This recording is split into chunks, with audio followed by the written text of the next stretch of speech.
This kind of looks like a cross between a TBS Tango and a DJI FPV controller. What even happened? What's a man got to do to get a woman like you? What's a man got to do to touch a woman like you? What's a man got to do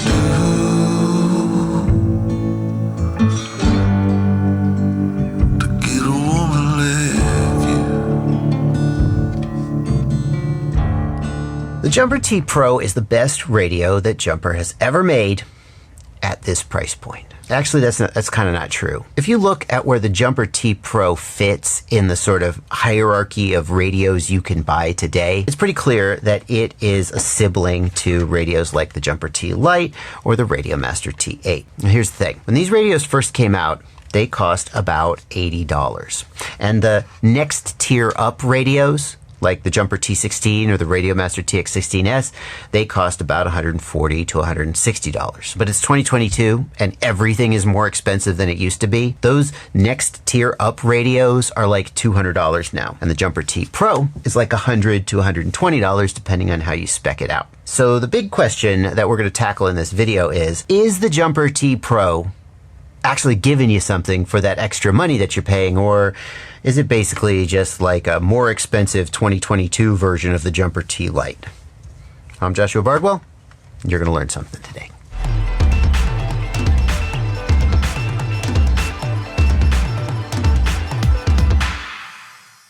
The Jumper T Pro that I'm reviewing in this video was sent to me by the manufacturer for the purpose of this review. I have not received any cash or any other form of compensation in exchange for this video, and no one has had any approval or preconditions on the contents of this video before it was released. The first thing we got to do before we can review this radio is put batteries in it so we could turn it on. You're going to do that by flipping the radio over and peeling off these grips to reveal the battery bay. The radio takes two 18650 size cells, and they are not included in the $110 base price, so add about $10 if you don't already have a set of these laying around. The battery bays are clearly marked with the correct polarity of the batteries, so let's make sure we put the batteries in with the button side facing up and the flat side facing down. The Jumper T-Lite did not have any reverse polarity protection, and if you put the batteries in backwards, it would fry. I have not been able to verify whether that's true for the Jumper T Pro, but let's just be careful and not do it the wrong way. The T Pro's batteries are in series, and that means it's going to be running off an internal voltage of 7 to 8 volts instead of the 3 to 4 volts of the Jumper T-Lite. And that means that the issues that the Jumper T-Lite had, where it couldn't power a powerful external module like a Crossfire module running at 1 watt or an Express LRS module running at 1 watt, those problems are not going to be an issue for the T Pro. The T Pro has a built-in battery charger for those cells, charges via this USB-C port on the back of the radio. It takes about 12 hours to get these cells up to a full charge, but obviously that depends on the size of the cells and how long you were flying before you plugged it in. Like most radios today, the Jumper T Pro runs the OpenTX operating system. Just like you can sit down in front of any Windows computer and you kind of know where everything is, with an OpenTX radio, once you know how to program it, you know how to program all OpenTX radios. The downside is that OpenTX does have a little bit of a learning curve. I've got a lot of tutorials to help you get through setting up your OpenTX radio, and I'll put a link in the video description to some if you're just getting started and you're feeling a little overwhelmed. You navigate the radio menus using these 3 buttons here and this jog wheel, and the jog wheel also can click to select. The first button here is the menu button. If we short press that 1 time, it'll take us to the model select screen, and then we can page through the other screens, and you can see it counting up here: 6, 7, 8, 9. There are 12 pages total. A short press moves you forward through those pages, and a long press moves you backward. A lot of people don't know about that long press, and you overshoot, you click the button 1 too many times, overshoot the page you were looking for, and then I have to go all the way around again. You can just long press to go backwards. And then finally there is a return key, which backs you out of the menu and takes you back to the main screen. Here we've got some sliders or potentiometers or knobs, whatever you want to call them. You could use one as a volume dial, or you could use one to change the color of some LEDs as you slide through it. Or if you have airplanes, you could use it to lower your flaps, or perhaps. Here we've got some 3-position switches, perfect, very common on controllers. And here we've got a 2-position momentary switch, all very normal. But then normally on the left shoulder, you would have a 2-position non-momentary switch. Arm, disarm is the most common thing that that's used for. But in the Jumper T Pro, this is also a momentary switch, and that's pretty annoying because it leaves you without an obvious way to arm. I guess you could use this 3-position, but arming is really arm or disarm. For most people, it's a 2-position function. There is a way to sort of combine these switches to arm and disarm the quad. I'll show it to you a little bit later in the video, but for now, let's continue talking about the radio switches and physical functions. The 6-position buttons on the Jumper T Pro are going to remind a lot of people of the 6-position buttons on the Radiomaster TX16S or the Jumper T16, but there's an important way that they're different. As I go through the 6 positions of the 6-position switch, channel 8 moves up and down, right? And it's proportional to the position of that 6-position switch between 1 and 6. So now let's do the same thing on the T Pro. I'm going to press the menu key one time, and then I'm going to page to the mixes, and I'm going to go down to channel 5. I'm going to click the jog wheel. I'm going to select my source, and I'm going to click one of the 6 switches. And instead of saying 6 pause and treating this whole line of switches as one input, the Jumper T Pro treats each of the switches as a single input that can be on or off. So you can see it's picked up SW5, switch 5. And if I go back and I do the same thing for channel 6 and I push the second one, it's SW2. And if I go do the same thing for channel 7, it's SW3. And then when you go to use them, the weirdness continues because you would think, okay, each of these is a separate independent sort of on-off. It's an independent 2-position switch, but no. Take a look down here. Notice that channel 7 is on, and if I click channel 7 again, as you would expect, it goes on and off.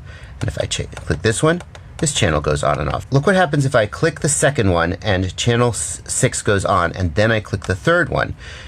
Only one of these can be on at a time. Instead of a single 6-position switch, you've got 6 2-position switches, but only one of them can be on at a time, which is sort of weird. It seems like there's no way to actually use all of these switches unless you have 6 individual channels. But like you're thinking, okay, well, one of them could be for angle mode and one could be for turtle mode, but only if you only ever need to have one of those on at a time. So it's a really, I'm not going to go so far as to say it's completely useless. You could still, I don't see how this is superior in any way to having them all behaving as a single 6-position input. Like, I can't see any benefit to doing it this way. There's only downsides.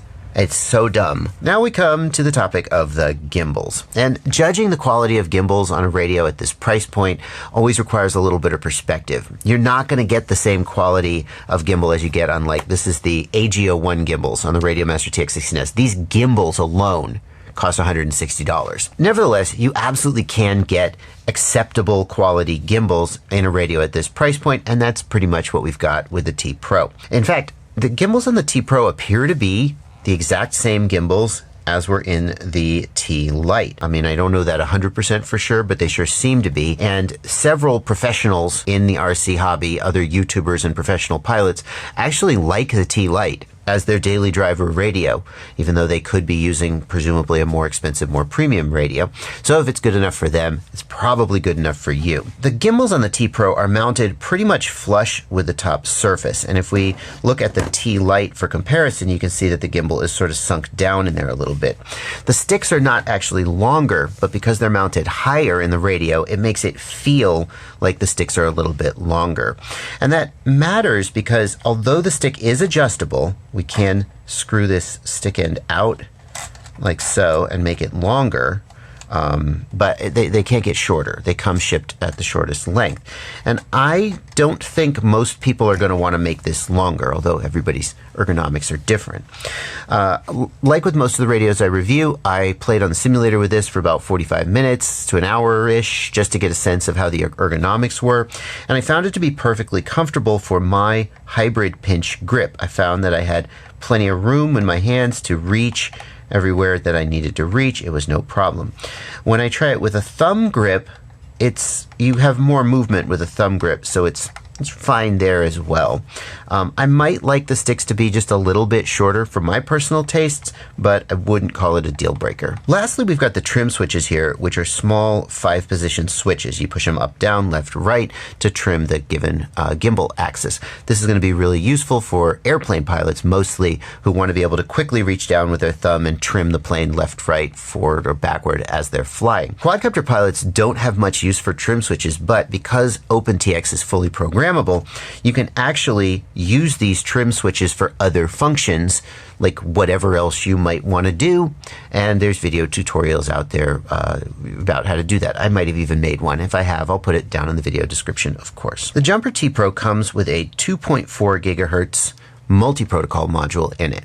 And what that means is that the radio's built-in RF module will bind to most common 2.4 gigahertz receivers like FreeSky, FlySky, and Spectrum receivers, as well as a whole lot of other less common protocols used in bind and fly quadcopters. The protocols supported by the 4-in-1 module in the Jumper T Pro are okay for beginners, and in fact, they've been the standard for years and years and years. But it has to be pointed out that these days, many people are moving away from them. And here's the thing. If you use one of the receivers that this radio binds with out of the box, you will outgrow it. Maybe in 6 months, maybe in a year, you will outgrow it. You will see other people doing things that you can't do, and eventually you'll be like, I gotta go, I gotta switch. And at that point, if you've already bought 5 or 10 FreeSky receivers to put in all your quads, now you gotta buy 5 or 10 Crossfire, or Express LRS, or Tracer, or Ghost receivers to put in your quads. And that adds up.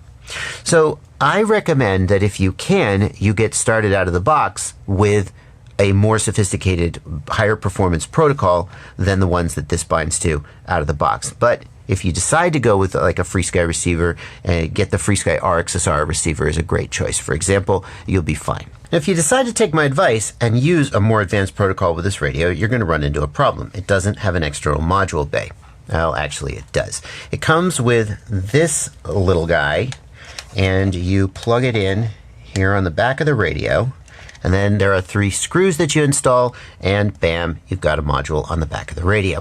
They just don't put it there because they don't want it to be in the way if you're not going to use it. And then once the module bay is installed, you can plug in a module. Do be careful plugging the module in, as these pins can be a little bit fragile and it's easy to break them off. If you do break them off, I guess it's fairly easy to replace the module bay, but just be careful about it. Now, earlier in this video, I told you I'd show you how to set up these weirdo momentary shoulder switches to arm your quadcopter. It's time for me to make good on that. And the first thing we have to do is just figure out like what behavior we want to do to arm the quadcopter. And you might think, well, I'm just going to push this button once to arm and once to disarm. And that's fine, we can do that. In fact, let's do that. It's not going to be as straightforward as you might think though, because you can see that if we look at this aux channel here, channel 5, when I push the button, it goes high. When I release the button, it goes low. It's a momentary switch. It doesn't hold position. And that means that I would just have to be holding this switch down the whole time I was flying, or the quad would disarm. That's not ideal. So how do we turn this into a latching momentary switch where it will hold its position each time we click it? What you're going to do is press the menu key one time, and then press the page key until you get to the logical switches screen. That's going to be screen number 9 out of 12. Highlight line L01. Doesn't really matter which line you highlight. We're just going to start with 1 since that's the first empty one. We'll click the jog wheel one time to begin configuring this logical switch. And from here on, I'm just going to ask you to follow along with me, because explaining why I'm doing what I'm doing would be a lesson in OpenTX, and this video is probably already long enough. I'm going to click the jog wheel one time. I'm going to scroll down until I get to sticky and click one time. I'm going to scroll down one time to highlight V1. Click once. It's going to flash indicating we're editing it. And then I'm just going to press that button one time, and it will fill in that button as the button that is supposed to be in that position. And then click the jog wheel one time. Roll down to V2, click the jog wheel one time. V2 is flashing, and I'm going to click that momentary switch again, and it's going to be filled in there, and that's it. Now what we've done is, if you look at this where it says L01 here, what you're going to see is that when I click the momentary switch one time, it's going to become active. And when I click it again, it's going to become inactive. It's going to go bold and not bold. And that's going to be our sort of toggle for this switch, arm and disarm. Now, some people would say, you know, I'm not really comfortable with arming my quadcopter just with one little quick press. Like, what if I accidentally arm when I don't mean to? And to them, I would say, a good rule of thumb is that when you disarm the quadcopter, the next thing you should do is raise your throttle. The quadcopter will not arm if the throttle is raised. So by raising the throttle, you create sort of a safety condition that prevents you from, oh, I accidentally armed and now my quadcopter ate my face off. Just make a habit. Every time you disarm your quad, whoosh, raise the throttle. And you can even carry your controller with your thumb under the throttle like this, just to make extra sure that you're being safe. So what if you're flying and you push the button and it disarms and like your quadcopter falls out of the air because you bumped that switch?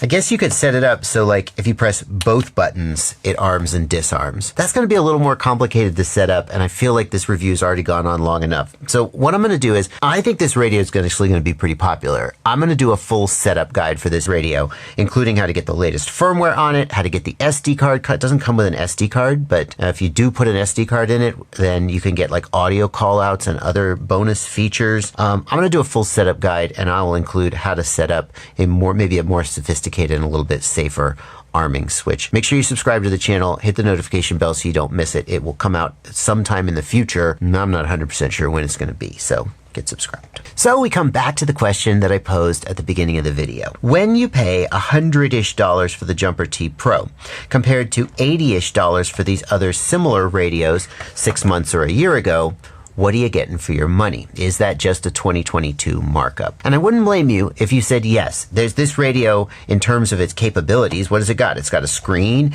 It takes an external module. It's got internal batteries and charging. It's got a 2.4 gigahertz multi-protocol module.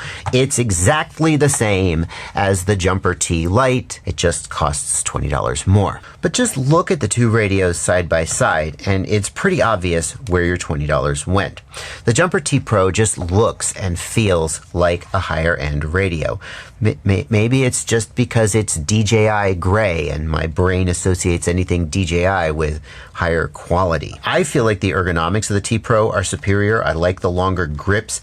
It fits my fingers better. I think the jog wheel, credit to the Tango 2, TBS, they're ripping you off. Yeah, okay, but so what? You didn't invent the jog wheel, TBS. The jog wheel is a very, very nice way of interfacing with the radio. The low profile buttons are great for people who stuff this in their backpack. They're much less likely to get broken. If there's a downside to this radio, I will say the lack of standard buttons is annoying. I desperately wish they had made this non-momentary. But okay, we can fix that in software. If there is competition for this radio, it's going to be the Radiomaster Zorro. You can order the Radiomaster Zorro with a built-in 2.4 gigahertz Express LRS module. Now, for people who have already decided that they're going with Express LRS, that's going to be incredibly appealing. That means you don't have to stick a big honkin' module bay on the back if you don't want to, or with the Zorro, you can have 2.4 gigahertz Express LRS on the inside and then some other module on the outside if you want to use some other kind of protocol. Unfortunately, the Express LRS Zorro is not out yet and I can't review it, but I will be reviewing it. In the meantime, if you've decided that the Jumper T Pro is the one you want to get today, there are links down in the video description to some places you can get them. And they are affiliate links, and in case you're new here, welcome if you're new here. That means that when you make any purchase from one of those affiliated stores, I get a small commission. You want to buy the Jumper T Pro? You want to buy some other radio? You want to buy a set of props or a battery? Go click the affiliate link, shop at the store, and check out. I get a small commission. It's a very easy way for you to support the channel. It doesn't cost you any additional money, just the time of going and finding and clicking the link. And it's a small amount, but it really does add up over all the people watching my channel. So really appreciate it. What do you think of this radio? Is it a winner? I think it's so close to being a really, really good radio for the price. I wish it had the option of an internal Express LRS module, and I wish they had done this freaking 6-position switch in the standard way. Other than that, I can't think of any like massive complaints I have with this radio, which is kind of saying a lot for me. Let me know in the comments what you think. I'd love to hear your thoughts. Thanks for watching. Happy flying. Do you see this baby? Isn't he cute? Hit the subscribe button. Join my Patreon. Use my affiliate links. Or just keep watching videos. That's better than nothing. Kuku Gaga, subscribe to my daddy.